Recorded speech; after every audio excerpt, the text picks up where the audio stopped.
Hi, hey guys. Alright, I'm going to try to make a little quick video. It's the end of 2016, and this is kind of the time of year when people start making their best of lists, you know, their favorite records are ranked top 3, top 5, top 10. And I'm going to do mine real quick. I listened to a lot of music this year, but the majority of it was, I buy stuff, I buy too much stuff, and then I don't get around listening to it. So I actually only listened to 9 albums that actually came out this year. I bought a lot more, but I listened to 9 records. So this is my top 9, because I only listened to 9 in 2016. But I'm going to put my own little list out there. So I'm ranking the 9 records I listened to that came out in 2016. And just because if anybody's interested, and you know, maybe it'll feed in a little bit to your top of the list, top of the year also, whatever. So here we go, real quick.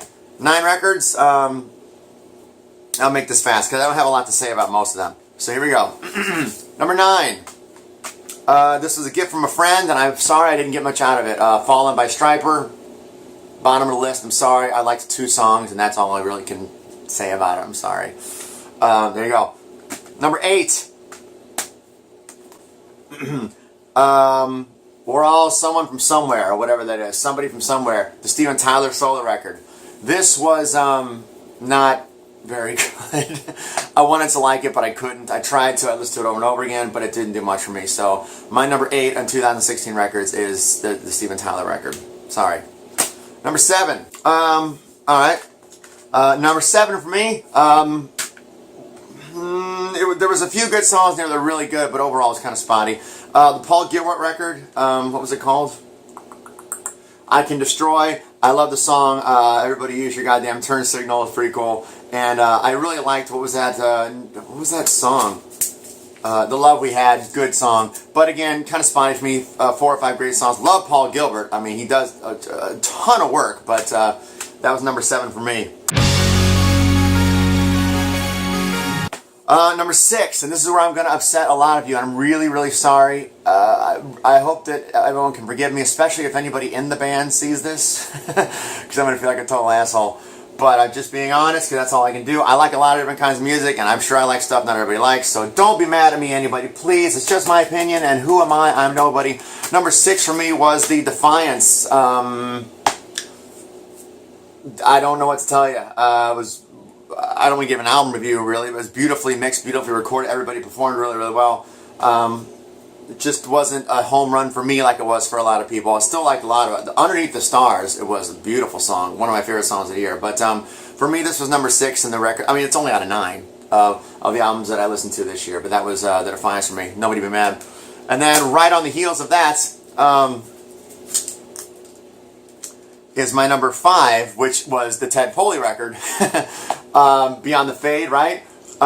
This was good. It's a little, I like the keyboard aspects of this. I liked, it was fluffy. I enjoyed this. So this is number 5 for me. What I always thought was really great was that number 12, the last song on this is called Underneath the Stars, and the last song on this is called Beneath the Stars. But there you go. Number 5 for me was the Ted Poley record.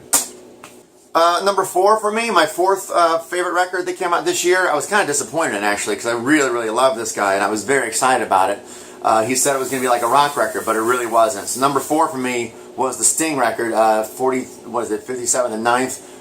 Good stuff on here somewhat, but it's kind of muted and toothless. I mean, there's nothing that really blows me away. But it's Sting being Sting, and I'm a huge fan of Sting just because of, like, just a songwriting aspect. There's nobody like Sting, really. His vocals, his arrangements, the lyrics are about something different, you know. It's very hard to be original.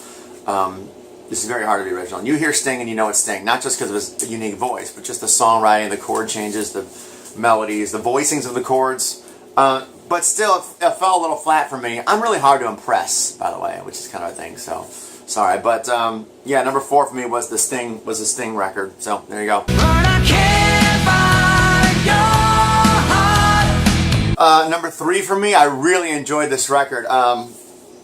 My third choice, my number 3 for the record year was Ghosts of Graceland by Treat. I loved Coup de Grace. Coup de Grace was one of my favorite records of the past 10 years. Loved it.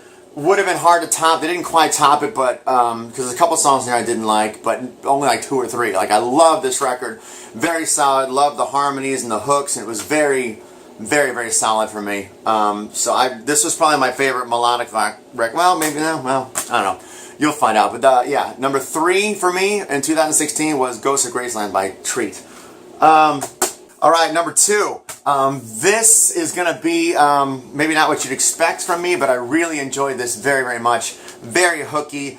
I've always loved these guys. These guys have been like a through line for my musical, like, it's like the soundtrack for like the past 20 years or so. So I really do dig these guys. So here we go. Number 2 for me, if nobody checked this out, you might want to. Boxes by Goo Goo Dolls was actually really solid. Very polished, very poppy. But I enjoyed the crap out of this record. I listened to it over and over and over again. When it came time to stop listening to it, I didn't want to. I wanted to just keep listening to it. So I really enjoyed this one. Everything but the Robbie songs, the bass player, his songs have gotten, for me, a little less interesting as time gone by, so I pulled out the 2 Robbie songs, but everything else was really, really good. So this was my second favorite record of 2016, which leads us to number 1. Alright, my number 1 album of the year. I love this record. I have a review of it on my YouTube channel. It's my favorite. It might be my favorite record by this guy ever. This guy really delivered. I dug the crap out of this. I know a lot of people didn't. Or not that they didn't, but they didn't get as much out of it as I did. But my favorite record this year by far was Rocket Science by Rick Springfield. This album floored me. Again, I gush about it on my YouTube channel for like 10 minutes. I like every song. There's 14 songs on here. I like every single one of them. This may be my favorite Rick Springfield record. It's the most consistent, I think.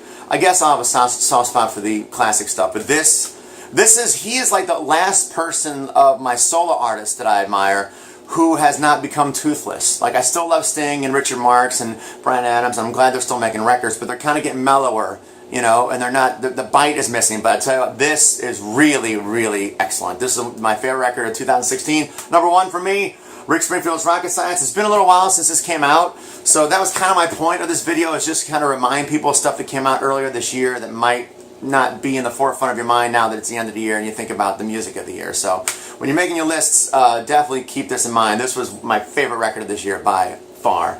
So there you go. I hope I didn't offend anybody. I just being honest, in my opinion, really doesn't matter that much. But I figured it's that time of year and I enjoy doing this kind of stuff. And I bought a lot more stuff this year. I just didn't get around to listening to it. But these are the only, I listened to 90 records this year, something like that, and I'm going to do a little Facebook Live countdown in like 2 weeks. I'm going to rank them all, and these will be in there. But of the albums that came out this year, these are the only 9 I got around to really digesting. So there you go. Those are my top 9 of 2016. Thank you for watching. Subscribe to the channel. Cuss me out if you want to. I understand. I'm just being honest, and we all like different stuff. But there you go. There's for your consideration when you're making your lists for this year. Alright guys, thanks so much for watching. Take care everybody.